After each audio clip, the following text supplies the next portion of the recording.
Assalamualaikum warahmatullahi wabarakatuh. Selamat pagi anak-anak kelas 5A dan B. Hari ini kalian akan belajar mata pelajaran sejarah kebudayaan Islam. Sebelum memulai pembelajaran, mari kita berdoa terlebih dahulu ya anak-anak. Bismillahirrahmanirrahim. Anak-anak, perhatikan video dari Bu Naulin ya.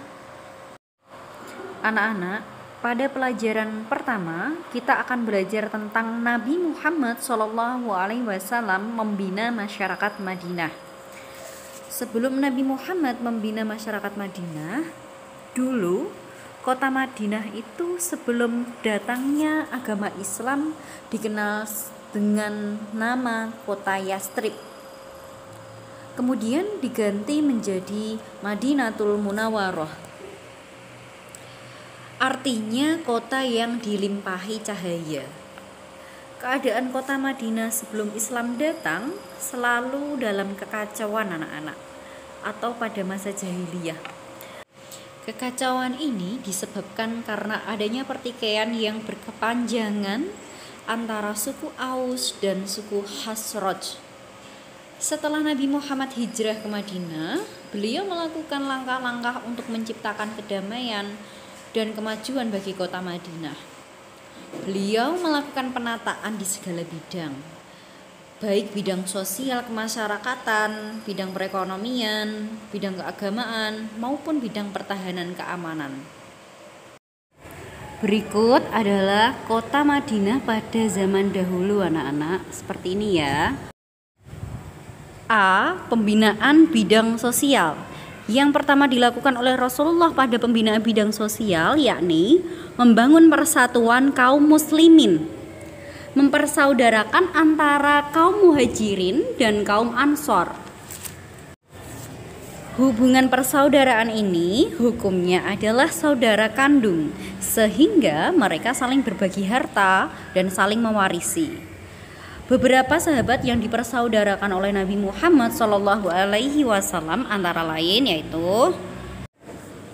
lain Abu Bakar dengan Kharijah bin Zaid. Yang kedua, Ja'far bin Abi Thalib dengan Mu'az bin Jabal. Yang ketiga, Umar bin Khattab dengan Utbah bin Malik. Yang keempat, Ibnu Mas'ud dengan Sa'ad bin Mu'az. Dan yang kelima, Abdurrahman bin Auf dengan Sa'ad bin Rabi'. Pembinaan yang kedua yakni menjalin persatuan dengan kaum non-muslim.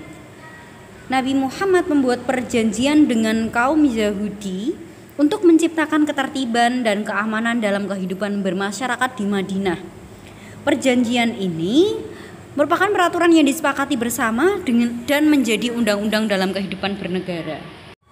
Perjanjian ini disebut dengan Piagam Madinah. Isi dari Piagam Madinah yakni sebagai berikut. A. Masyarakat Muslim dan Yahudi akan hidup berdampingan dan bebas menjalankan agamanya masing-masing. B. Semua pihak harus bersatu melawan siapa saja yang hendak membatalkan perjanjian ini. C. Semua pihak wajib saling membantu melawan pihak yang menyerang Madinah. D. Setiap orang akan dijamin keselamatannya untuk meninggalkan atau tetap tinggal di Madinah kecuali orang yang berbuat kezaliman atau kejahatan. E. Apabila terjadi perselisihan antara keduanya, penyelesaiannya diserahkan kepada Nabi Muhammad SAW selaku pemimpin tertinggi di Madinah. Nah, kelima itulah isi pokok dari Piagam Madinah anak-anak. Selanjutnya, B. Pembinaan bidang ekonomi. Nabi Muhammad SAW menyadari bahwa perekonomian merupakan dasar utama untuk membangun kehidupan masyarakat. Nabi Muhammad SAW kemudian membina perekonomian masyarakat Madinah dengan menerapkan langkah-langkah sebagai berikut. 1. Mengajarkan umat Islam berusaha mencari nafkah sesuai keahlian masing-masing. 2. Mengajarkan orang yang mampu untuk mengeluarkan zakat, infak, sedekah, dan wakaf. 3. Mengembangkan sektor perekonomian umat Islam seperti pertanian dan peternakan. 4. Membangun pasar untuk meningkatkan kesejahteraan kaum muslimin. Yang ketiga, pembinaan di bidang agama. Langkah yang pertama dilakukan Nabi Muhammad SAW ketika tiba di Madinah, yakni membangun masjid.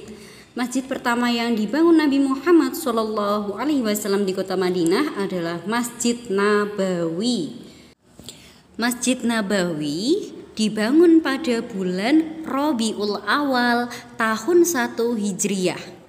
Masjid Nabawi pusat dari pembangunan akidah, ibadah, akhlak, dan dakwah Islam. Selain itu, Masjid Nabawi merupakan pusat dari persatuan bagi kaum muslimin. Fungsi Masjid Nabawi pada masa dakwah Nabi Muhammad SAW sebagai berikut. Yang pertama, sebagai pusat peribadatan dan dakwah Islam.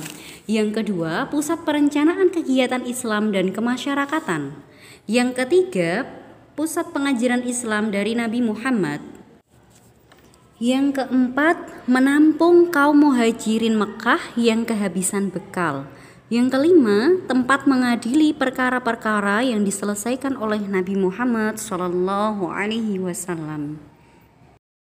Anak-anak, coba perhatikan gambar berikut ini. Ini adalah Masjid Nabawi di kota Madinah pada zaman sekarang.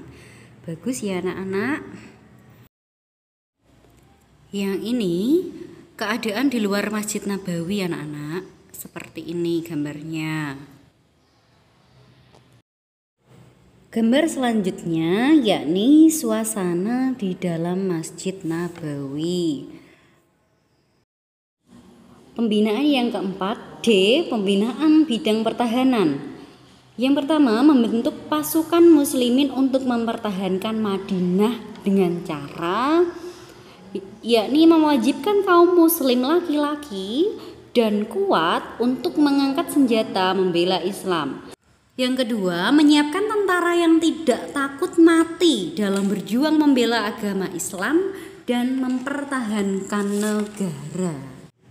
Nah, demikian anak-anak materi yang dapat Ibu sampaikan mata pelajaran sejarah kebudayaan Islam. Untuk selanjutnya kalian akan Bu Naulin berikan tugas anak-anak di rumah, yakni mengerjakan soal-soal yang ada di fokus sejarah kebudayaan Islam. Fokusnya seperti ini anak-anak, warna ungu di halaman 81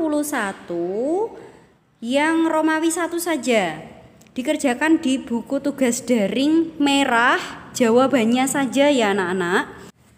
Romawi 1 saja, halaman 81 dan 82 dikerjakan di buku daring merah, jawabannya saja.